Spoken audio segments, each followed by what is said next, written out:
చాలా పరిపాలన చూసావు కదా, బ్రిటిష్ వాళ్ళ దగ్గర చూసావు కదా. ఒకప్పుడు కరెంట్ లేని పరిస్థితి కూడా చూసావు కదా. ఇప్పుడు ఇంటి మీదనే కరెంట్ తయారు చేస్తున్నారు కదా, చేస్తున్నారు మీ ఊర్లో ఇంటి మీద. మీరు ఎంతమంది అన్నదమ్ముళ్ళు?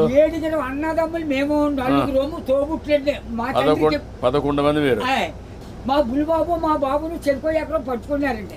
పంచుకుంటే ఏరెట్టేశారు. ఏరెట్టేస్తే మా 5 పిల్లలండి.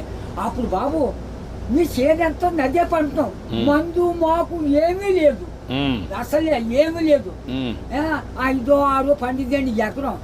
అందులోకి బ్రిటిష్ వాడు పెట్టిన తోర మనం నీరెట్టాలి. గంజెట్టే బొమ్మలు తోటండి సిద్ధాంతం బస్ స్టాండ్ కట్టారు. అక్కడ 100 రూపాయలు గంజి ఎట్టారు ఆ రోజుల్లో. దోళ్ళ దిగితే 10 రూపాయలు జుర్మానా.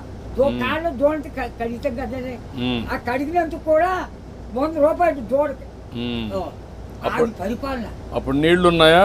నీళ్ళు బాబు గొంతు కొట్టండి. అప్పుడు దాడవలేదు, ఏమీ లేదు. ఇప్పుడు కాలు వచ్చింది అనుకోండి, 7 సార్లు చేసేవాళ్ళు అండి. రాత్రి 10ంటికి వెళ్ళి సన్నంగానే అది ఎలాగా మన ఇచ్చిన బట్ట ఎలా పెట్టుకుంటాం పెట్టాను, అలాగే ముఖం మీద పొడిచి ఇలాగా అది ఇప్పుడుగా దాసి ఎడపెడని అప్పుడు గడ్డి ఎట్టేసి ఇంత గడ్డి. అప్పుడు కోడి కూర్చుందంటే మళ్ళీ చేను పొందే పొడపోనే. ఒక మాటలో చెప్పు, అప్పటికి ఇప్పుడు తేడా ఏంటి? 7 రోజుల తేడా వచ్చిందండి. ఎట్లా అండి?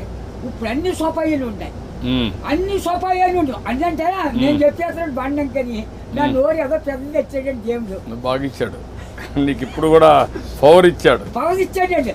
తృప్తిగా ఉన్నావు? ఉన్నానండి.